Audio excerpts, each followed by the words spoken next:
이제 하나님 말씀 받도록 하겠습니다. 하나님 말씀 역대상 4장 9절부터 10절까지 두 절입니다. 함께 한 목소리로 읽어 나가도록 하겠습니다. 함께 읽겠습니다. 시작. 야베스는 그의 형제보다 귀중한 자라. 그 어머니가 이름하여 이르되 야베스라 하였으니 이는 내가 수고로 낳았다 함이 얻더라. 야베스가 이스라엘 하나님께 아뢰어 이르되 주께서 내게 복을 주시려거든 나의 지역을 넓히시고 주의 손으로 나를 도우사 나로 환난을 벗어나 내게 근심이 없게 하옵소서 하였더니 하나님이 그가 구하는 것을 허락하셨더라. 아멘. 정신병동에 있는 환자가 하루는 열심히 책을 읽고 있었습니다. 근데 의사가 보니까 너무 기특합니다. 너무 책을 열심히 읽고 있으니까요. 그래서 물었습니다. 도대체 어떤 책을 읽고 있느냐라고 하니까 그 환자가 이렇게 이야기를 하는 겁니다.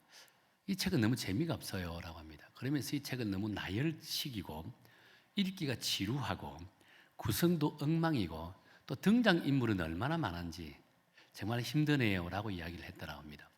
그래서 한 의사가 도대체 어떤 책을 읽고 있는지 궁금했습니다. 어떤 책을 읽고 있니라고 보니까 그가 읽고 있는 책은요, 전화번호부 책이었다라고 이렇게 이야기를 합니다. 여러분, 우리 젊은 친구들은 전화번호부 요즘 책이 안 나오니까 잘 모르죠. 과거에는 전화번호부가 이 책이 나왔습니다. 처음부터 끝까지 이름으로 기록되어 있는 책들입니다. 얼마나 지루할까요?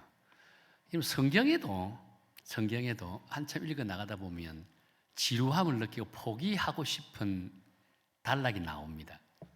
어떤 단락이죠? 사람 이름이 열거되어 있는 족보 부분에 들어가면 포기하고 싶고 또 지루한 그런 장면을 맞게 되어진다고 합니다. 우리 오늘 읽었던 역대상도 1장부터 9장까지 역대 이스라엘 아담 이후로 역대 이스라엘 족보들이 이렇게 쭉 기록되어 있는 것을 보게 됩니다. 이름이 나열되어 있다는 거예요. 그것도 즉 장장 500명 이상의 사람들이 나열되어 있는 거예요.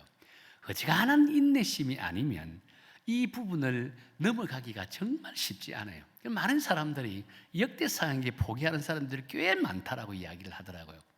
인내하여 읽다 보면 그 속에서도 하나님의 은혜와 진리를 발견할 수 있다라고 한다는 겁니다. 근데 역대상 1장, 2장, 3장을 읽어 넘어오다 보면 4장에 들어와서는 이름이 쭉 열거되다가 갑자기 어떤 한 사람만큼은요, 이 이름 외에 다 그 사람의 행적에 대해서 기록되어 있는 부분을 발견할 수 있다는 겁니다. 그 사람이 누구죠? 오늘 우리 함께 읽었던 야베스라고 하는 사람이라고 한다는 거예요.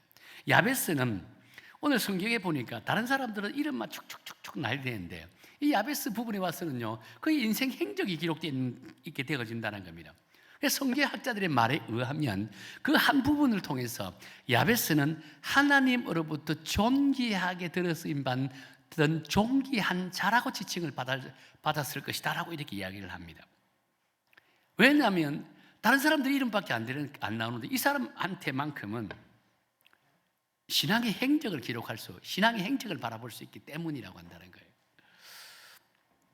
좀 더 정확하게 말하면 야베스는 어떤 일을 행한 것에 대해서 유명해진 것이 아니라 그가 드린 기도 때문에 많은 사람들 지금까지도 야베스 인물이 회자되는 그런 모습이라고 할 수 있다는 거예요.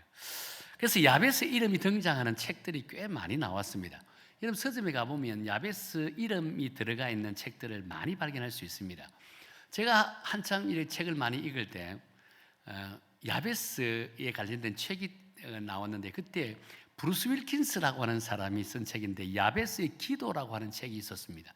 아마 야베스의 기도라는 책을 읽어보신 분들이 있을 거예요. 그 책이 그 당시에 출간되어질 때 전 세계 언어로 출간되었는데 전 세계 사람들이 이 야베스의 기도 책을 엄청나게 많이 사보았습니다. 전 세계 베스트셀러가 된 책이 야베스의 기도라고 하는 책입니다. 근데 저는 그 야베스의 기도는 책을 제 손에 딱 쥐었을 때 깜짝 놀랐습니다. 야베스의 기도가 눈에 들어온 것이 아니고 내 마음을 감동시킨 것이 아니고 야베스의 기도 밑에 자그마한 부제가 있습니다. 그 부제에 보면 어떻게 기록되어 있냐면요, 내 삶을 기적으로 채우는 기도의 원리라고 하는 부제입니다. 내 삶을 기적으로 채우는 기도의 원리라고 하는 이 부제였다는 겁니다. 그 부제가 제 가슴에 아주 강하게 자리 잡았다라고 이야기한다는 겁니다. 브루스 윌킨스는요, 야베스 기도가 각자의 삶을 기적으로 채우는 기도의 원리가 무엇인지를 그 야베스의 기도를 통해서 우리에게 알려주고 있다는 겁니다. 다시 말해서 야베스 기도를 가르치는 기도의 원리대로 기도하면 누구든지 기도를 하는 가운데 내 삶 속에서 기적을 체험받을 수 있다라고 이야기하는 거예요. 그러니까 그 당시의 사람들, 지금도 마찬가지예요. 그 책에 환장할 수밖에요. 그리스도인이라면 누구나 할 것 없이 기적을 경험하고 싶잖아요. 여러분 지금까지 인생을 살아오고 믿음 생활 해오면서 단 한 번이라도 기적을 경험해 본 사람 있어요? 물론 있는 사람도 있을 거예요. 대다수의 사람들은 지금까지 믿음 생활해 오면서 단 한 번도 기적을 경험하지 못했다라고 하는 사람들이 절대 다수라는 겁니다. 그런데 이 책은 내 삶을 기적으로 채우는 기도의 원리라고 하니 눈이 번쩍 뜨일 수밖에요. 저도 그 당시에 눈이 번쩍 뜨여서 막 책을 읽어 나갔으니까요. 근데 여러분 이 책을 읽는다고 기적을 경험할까요? 단순히 그냥 영적인 신앙을 돋굴 수 있는 신앙 서적 정도로만 지나버리고 만다는 겁니다. 저 역시 그런 마음으로 읽었고 또 그런 은혜를 경험했다라고 한다는 겁니다. 자, 그렇다면 여러분 브루스 윌킨스가 이 책에 대해서 이 책을 갖고 거짓말을 했을까요? 분명한 것은요, 브루스 윌킨스가 말한 것처럼 우리 그리스도인들의 삶 속에서는 기적을 일으킬 수 있는 에너지원이 있다라고 한다는 겁니다. 그러나 중요한 것은 이 에너지원을 활성화시키지 못하니까 기적의 열매가 되지 않는다는 거예요. 누구든지 예수를 영접하면 그 마음속에 뭐가 있다 했죠? 성령이 내주한다고 했잖아요. 기적의 에너지원은 성령이에요. 누구든지 성령을 내 마음속에 다 가지고 있다는 겁니다. 임재하고 있다는 거예요. 그것을 활성화시키는가 활성화시키지 않는가의 차이에 따라서 기적을 경험하는가 기적을 경험하지 않는가의 차이라고 할 수 있다는 거예요. 그런데 야베스의 기도는 내 에너지원을 활성화시킬 수 있는 능력을 갖고 그 원리를 말씀하고 있다고 한다는 겁니다. 그렇다면 누구나 할 것 없이 야베스의 기도를 통해서 기적을 경험할 수 있다라고 말씀하고 있는 거예요. 그래서 오늘 저는 이 야베스의 기도를 통해서 여러분 스스로가 여러분 스스로의 삶 속에 기적을 체험받는 그런 은혜를 경험하기를 다시 한번 더 간곡하게 축원합니다. 사실 오늘 본문에 등장하는 야베스는요, 태어날 때부터 존귀한 자는 결코 아니라고 했습니다. 다시 말해 금수저를 물고 태어난 사람은 결코 아닙니다. 그 이유는 그의 이름을 통해서 나름은 알 수 있다라고 한다는 겁니다. 여러분 야베스라고 한 이름의 뜻이 어떤 뜻인 줄 아세요? 야베스라는 이름의 뜻은 원어적인 의미는 고통이라고 하는 뜻을 갖고 있습니다.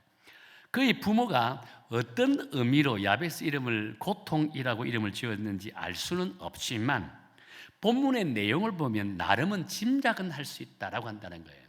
우리 본문 한번 볼까요? 9절 다시 한번 읽겠습니다. 9절입니다. 시작. 야베스는 그의 형제보다 귀중한 자라 그의 어머니가 이름하여 이르되 야베스라 하였으니 이는 내가 수고로 낳았다 함이었더라 라고 합니다. 당시에는요 아이를 낳게 되면 그 아이의 이름을 누가 짓는가 하면 일반적으로 아버지가 그 아이의 이름을 짓는다라고 했습니다.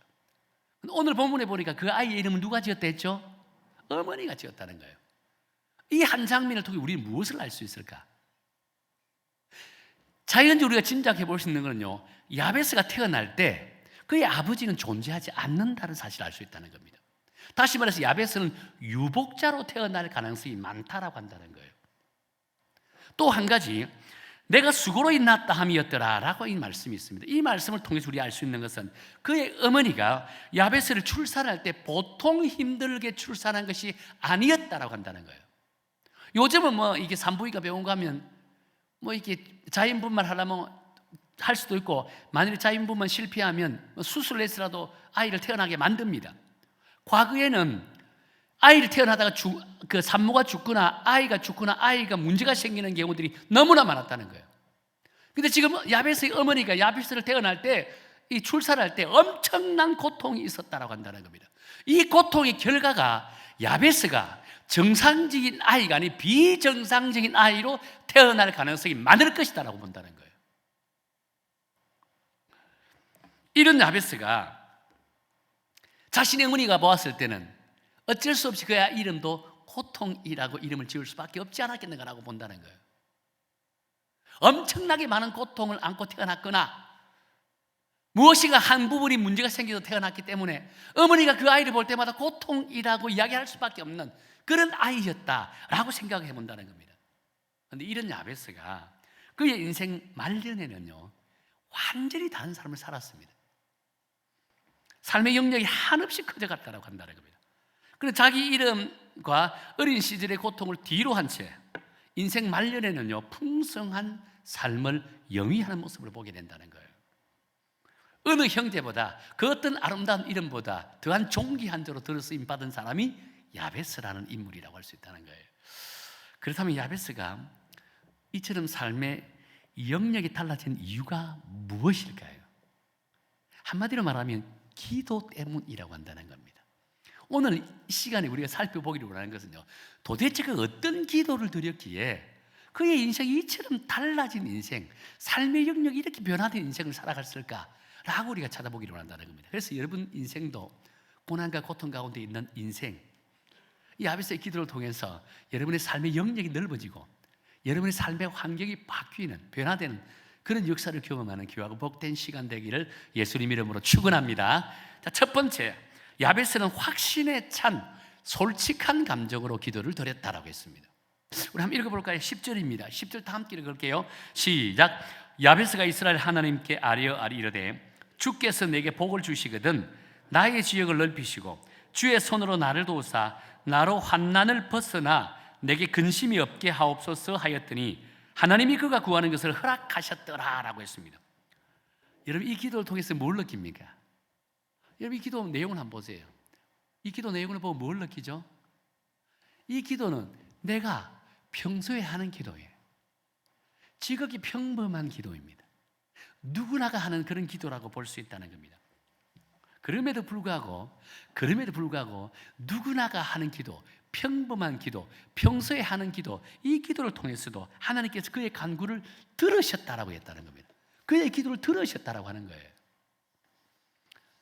따라서 야베스가 우리의 관심을 끄는 것은요 누구나가 하는 그런 소박하고 지극히 평범한 기도를 들었음에도 불구하고 어떻게 해서 하나님으로부터 기도의 응답을 받았을까? 여기는 답을 찾는 것이 대단히 중요하다는 거예요. 그렇다면 지금 여러분이 드는 기도 속에서도 하나님의 영광이 드러나게 될 것이고 평소에 우리 기도하는 것을 통해서 하나님 기적의 역사를 경험하게 되어진다고 한다는 거예요. 본문 9절에 보면 그의 어머니가 야베스의 이름을 지어줬다라고 했잖아요. 그리고 앞에서 말씀드린 것처럼 야베스는 고통이라는 뜻을 가지고 있다라고 했습니다. 한마디로 야베스를 부를 때마다 어릴 때부터 뭐라고 불렀어요? 고통아 고통아 이렇게 불렀다는 겁니다. 뭐 어머니가 부를 때도 친구가 부르고 친척이 부르고 형제가 부를 때도 고통아 고통아 이렇게 부른 거예요.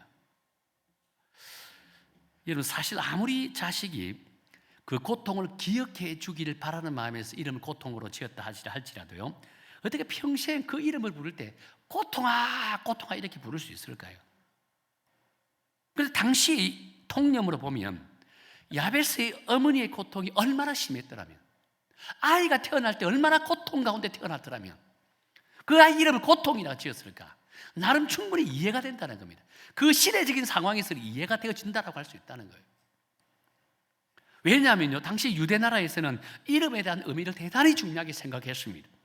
이름이 그 사람의 신앙 고백이기도 했고요 이름이 그 사람의 인생 비전이기도 했고 이름이 그 사람의 인생 스토리이기도 했다는 겁니다. 실제로 많은 사람들이 그 이름대로 인생을 살았던 그런 경우들이 비일비재하게 많았다고 한다는 겁니다. 성경에도 보면 그 이름대로 인생을 살았던 사람이 꽤 많습니다. 간단히 예를 든다면 이 룻기서에 등장하는 그 인물 가운데 라오미라고 하는 사람이 등장할 거예요. 라오미에게 두 아들이 있었습니다. 하나는 말론이라고 하는 큰 아들이고 둘째는 기론이라는 아들입니다. 여러분 말론이라는 이름 뜻이 무엇인 줄 아세요? 허약하다는 뜻입니다. 기론이라는 이름 뜻이 무엇인 줄 아세요? 수척하다는 뜻입니다. 아마 이 두 아들이 태어날 때 대단히 약하게 태어났던 것 같아요. 그래서 그의 부모가 이 두 아들의 이름을 지을 때 하나는 허약하다는 뜻의 말론, 하나는 수척하다는 뜻의 기론의 이름 지었다는 거예요. 근데 여러분, 두 아들의 이름을 이렇게 짓고 나서 이 아들이 장수하기를 기대하는 것은 앞뒤 말이 맞지 않잖아요. 과연 이 아들 두 아들이 하나는 수처가 하나는 흐야가 이렇게 부르면서 이 아들이 아마 장수하기를 기대하는 마음은 어떻게 생각할 수도 없는 그런 마음이라 할 수 있잖아요. 실제로 어떻게 되었습니까? 두 아들의 인생이 어떻게 되었죠? 루키스를 한 번 정도 본 사람 다 알 거잖아요. 장성하여 결혼합니다. 그 당시에 결혼은 요즘처럼 30대 결혼하고 요즘 40일에도 결혼한 사람 있잖아요. 그 시대는 10대 후반에 결혼 다 했습니다. 장성 10대 후반에 결혼하고 아기를 아무도 낳지 못했다 했습니다. 요절했습니다. 그럼 결혼하고 불과 몇 년 살았을까요? 몇 년 살지 못하고 죽었다는 거예요. 두 아들 다 공통적으로 그렇게 일찍 죽은 거예요. 요절했다는 거예요. 마치 그의 이름이 그들의 운명을 결정한 것처럼 보인다는 거예요. 반면 솔로몬이라고 이름의 뜻이 무엇인지 아세요? 솔로몬 평화라고 하는 단어입니다. 솔로몬은 어떤 삶을 살았습니까? 아버지로부터 물려받은 그 태평성대의 왕국에 들어가서 왕이 되었습니다. 죽을 때까지 단 한 번의 전쟁도 없었습니다. 다른 나라를 침략하거나 침략받은 적이 없었습니다. 조공을 들이다 조공을 받는 나라가 되었습니다. 팔자 좋은 인생을 살다가 갔다는 거예요. 유대인들의 이름이 그만큼 중요한 의미를 지닌다라고 할 수 있다는 거예요. 따라서 야벳에게 고통이라는 이름을 주어졌다는 것은요, 결코 바람직한 이름은 아니라고 할 수 있겠죠. 야벳의 입장에서도 어릴 때는 잘 몰랐지만 점점 성장하면서 자기 이름이 고통이다 하니까 주변의 친구들도 야 고통아 고통 사람 쟤 얼마나 놀림을 당했겠습니까? 옛날에 이름들 어르신들 보면 이름들 보면 말똥이도 있고 개똥이도 있었어요. 얼마나 서러운 놀리면서 했겠습니까? 어릴 때부터 고통아 이러면 고통스럽나 이런 이름을 들을 때마다 그의 내리 속에는요 끊임없이 어떤 막 그냥 고통이 그냥 막 산적했을 거예요. 고통스러웠을 거예요. 나는 이 이름대로 살다가 인생 종칠 것인가? 아니 이 이름 때문에 평생 고생만 하다가 인생을 끝날 것인가? 얼마나 그의 마음에 갈등과 번민이 많았겠습니까? 게다가 그의 눈앞에 펼쳐져 있는 환경을 보니 그래서 썩 좋은 환경이 아닙니다. 내가 인생을 살아가려고 하니까 하나하나 보니까 내 앞에 있는 산들이 첩첩산중입니다. 단 하루도 근심이 없는 날이 없습니다. 단 하루도 걱정이 없는 날이 없습니다. 먹고 사는 문제가 얼마나 고달프고 힘든지요.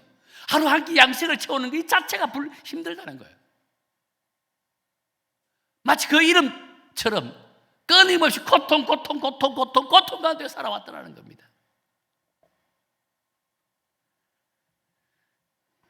여러분, 이런 야베스가 마지막으로 할 수 있는 것이 무엇일까요? 이 야베스가 할 수 있는 것은요, 전지전능하신 능력의 하나님을 선택할 수밖에 없습니다. 하나님을 의지할 수밖에 없는 거예요. 하나님께 부르짖을 수밖에 없는 거예요. 야베스에게 도움받을 사람들 없습니다. 환경이 좋아서 그것을 극복할 수 있는 것도 아니에요. 결국 야베스는요 하나님을 붙들었다는 겁니다. 하나님을 의지했습니다. 하나님께 간구했다라고 한다는 거예요. 성경에 보면 야베스가 이스라엘 하나님께 아뢰어라고 했습니다. 기도하는 거거든요. 근데 아뢰어라고 하는 단어를 찾아보니까 야베스가 이스라엘 하나님께 아뢰어라고 하는 문자만 보면 대단히 점잖게 기도하는 것처럼 보이죠. 근데 아뢰어라는 단어가 결국 점잖은 표현이 아닙니다. 원어적인 의미는요, 목소리 높여서 부르짖었다, 외쳤다, 소리 질렀다는 뜻입니다. 야베스가 얼마나 힘들었으면 하나님 앞에 나와서 두 손 들고 아버지 하고 불렀겠습니까? 주님이 아니면 제가 어떻게 이 어려운 상황을 극복할 수 있겠습니까? 막 목이 터져라 하나님하고 외쳐 불렀다는 거예요. 기도했다는 거예요. 그가 할 수 있는 건 유일한 이건 이거예요. 그렇기에 누구나가 드리는 기도, 지극히 평범한 기도를 드렸다 할지라도 하나님이 감동하신다는 거예요. 하나님은 은혜를 주시는 거예요. 자, 그렇다면 야베스가 왜 갑자기 하나님 앞에 나가서 이렇게 간절히 소리 질러 부르짖는 기도를 드렸을까요? 이런 거 자기 스스로는 자기 처한 환경에 자기 이름으로 인한 불행을 감당할 수 없다는 사실을 온전히 깨달았다는 거예요. 내 스스로는 내가 지금 처한 이 환경과 이름에서 오는 그 고통을 극복할 수 있는 힘이 없다는 거예요.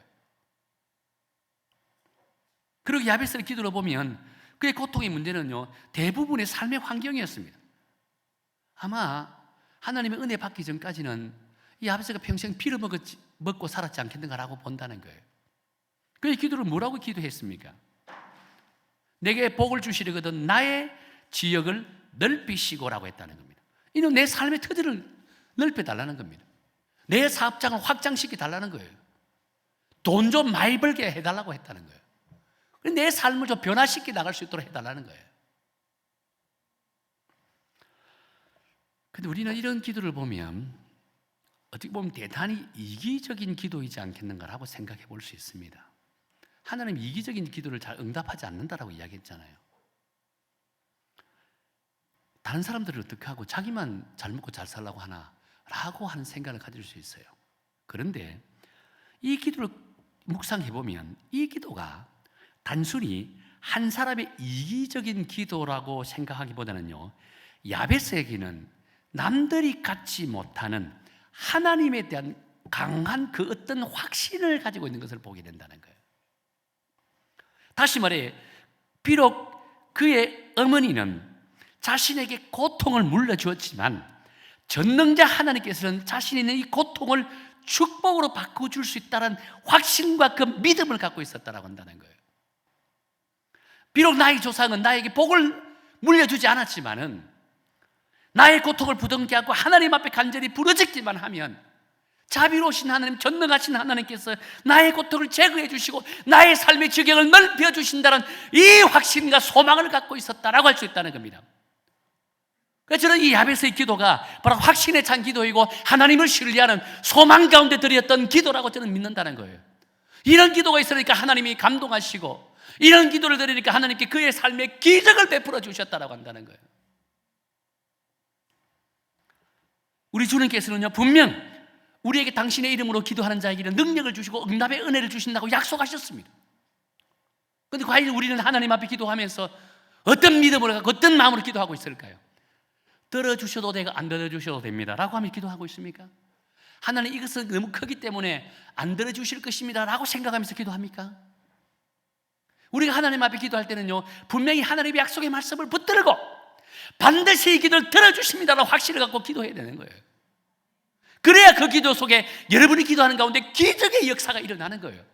그럴 때 내 삶의 기적을 채우는 은혜를 얻게 되어진다라고 할 수 있다는 겁니다. 우리 여성교회 성도 여러분 모두는 여러분의 인생에 날마다 기적을 처음 받는 놀라운 은혜를 경험하시기를 예수님 이름으로 축원합니다. 자, 우리 주님께서는 분명 우리에게 당신의 이름으로 기도하는 자에게 능력을 주신다고 하셨기에 오늘도 이번 한 주간도 특별히 새벽 기도하시면서 이런 믿음을 붙들고 기도하는, 그래서 이번 한 주간 동안 특별히 새벽 기도를 통해서 기적의 역사를 경험하는 모든 우리 어성교회 성도가 되기를 다시 한 번 더 예수님 이름으로 축원합니다. 또 한 가지는요, 이 야베스는 어떤 기도를 드린다면 나의 지역을 넓혀달라라고 하는 이런 기도를 드렸습니다. 야베스가 기도할 당시의 시대적인 배경을 제가 한번 살펴보니까 여호수아가 가나안 땅을 정복하고 나서 이제 땅을 배정합니다. 부족별로, 그 다음에 또 이렇게 종족별로, 그 다음에 가정별로 땅을 다 분배하는 그 시기입니다. 그런데 여러분, 야베스의 가정도 아마 정확하게 모르지만 어느 정도 땅은 분배는 받지 않았겠는가라고 볼 수 있습니다. 그런데 한편으로는 자 봅시다. 우리 앞에 서두에서 말씀했죠. 야베스가 태어날 때 그의 아버지가 존재하고 있다라고 했습니까? 존재하지 않고 있다는, 짐작해 봤을 때 아버지가 존재하지 않았을 것이다라고 본다는 겁니다. 유복자라 했습니다. 그럼 그의 어머니가 있다는 겁니다.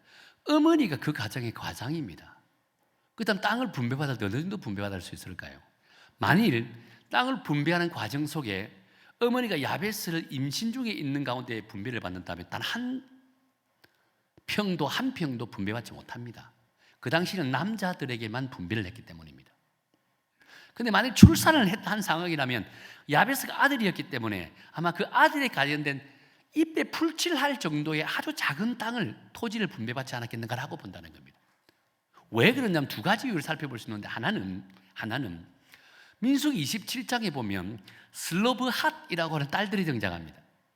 땅을 분배하고 나서 한참 시간이 흘렀습니다. 근데 자기 아버지가 돌아가신 거예요. 그 아버지 돌아가시니까 이 땅을 다시 분배받을 사람이 없는 거예요. 왜? 남자 중심이니까 딸들에게 땅을 분배할 수 있는 근한이 없습니다. 그래서 슬로브 딸들이 이 걱정입니다. 왜? 아버지가 돌아가신 것보다 이 땅들이 자기 친척 남자들인데 다 돌아가 버린다는 거예요. 그럼 우리를 어떻게 먹고 사냐는 겁니다. 이 굶어 죽게 되었다는 거예요. 그래서 모세에 찾아갑니다. 모세에 이야기합니다. 우리 딸들에게도 먹고 살 수 있도록 땅을 분배할 수 있는 근한을 달라고 이야기했다는 거예요. 모세가 가만히 듣고 보니까 틀린 말이 아니거든요. 왜냐하면 남자 다 없습니다. 딸들만 있는 거예요. 그럼 딸들이 있는데 이거 어떻게 먹고 사느냐는 거예요. 그래서 하나님 앞에 기도합니다. 하나님, 이런 상황에서 어떻게 해야 될까요? 하나님 답이 무엇이죠? 허락했습니다. 딸들에게도 땅을 분배하라고 허락했다는 거예요. 근데 이게 땅을 분배하러 시간이 많이 흐르고 났습니다. 근데 지금 야베스가 지금 기록한 이 당시에는요, 이 어떻게 보면 땅을 분배하는 시기였기 때문에 만일 임신 가운데 야베스 어머니가 땅을 분배받았다면 분배 하나도 받지 못했을 것이고, 출산한 가운데 땅을 분배받았더라면 입에 풀칠할 정도로 땅을 분배받았다는 겁니다. 두 번째 이유는 어떤 이유로 알 수 있죠? 야베스가 하나님 앞에 기도한 내용을 보세요. 뭐라고 기도했습니까? 하나님이여, 우리 지역을 넓게 해달라고 기도한다는 겁니다. 우리 지역을 넓게 해달라, 우리 지역을 달라는 거예요. 내가 살아갈 수 있는 삶의 영역을 허락해달라고 하나님께 그렇게 기도를 드리는 것을 보게 된다는 겁니다. 그렇다면 나의 영광이 아니라 하나님의 영광을 올려드릴 수 있습니다 라고 하는 기도를 드렸다는 거예요. 그런데 여기서 지역이라는 것이 우리가 생각하는 단순히 땅과 토지 정도만을 이야기하는 것은 아닙니다. 그 당시에 그런 개념으로 접근했지만 오늘 이 시대 우리 그리스도인들이 받는 접근은, 교훈 받는 것은요, 오늘 이 시대의 우리 그리스도인들은 지역과 땅보다는 하나님의 선한 영향력을 드러내는 하나님의 영역, 하나님의 나라라고 할 수 있다는 겁니다. 내가 속한 가정, 내가 속한 교회, 내가 운영하는 사업장, 내가 살고 있는 이 땅, 이 지역이 이 지역이라는 개념으로 이해해야만 된다는 겁니다.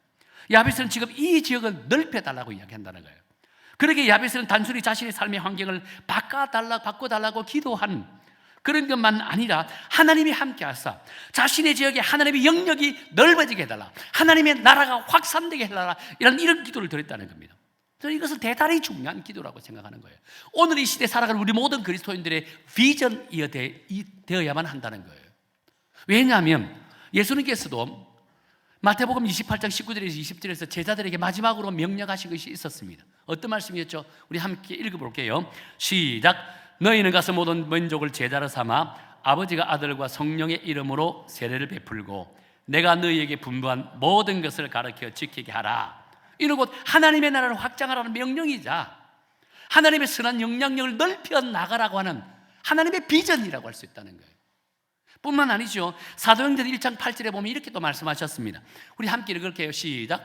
오직 성령이 너희에게 임하시면 너희가 권능을 받고 예루살렘과 온 유대와 사마리아와 땅끝까지 이르러 내 증인이 되리라 라고 했습니다. 성령이 임하면 뭐라고요? 자연스럽게 하나님의 나라가 영역이 넓어지게 된다는 겁니다. 하나님의 나라를 넓어지게 확장하는 일에 앞장서서 나가라는 겁니다. 여러분, 누구에게? 성령이 임하면이라 했습니다. 성령은 누구에게 임하죠?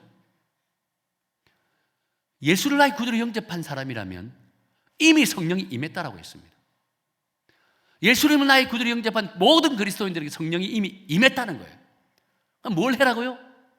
세상에 나가서 하나님의 나라를 확산시키라는, 확장해라는 거예요. 하나님의 영역을 넓혀 나가라는 거예요. 이것이 오늘 우리 그리스도인들이 가져야 될 사명이라는 거예요. 사명.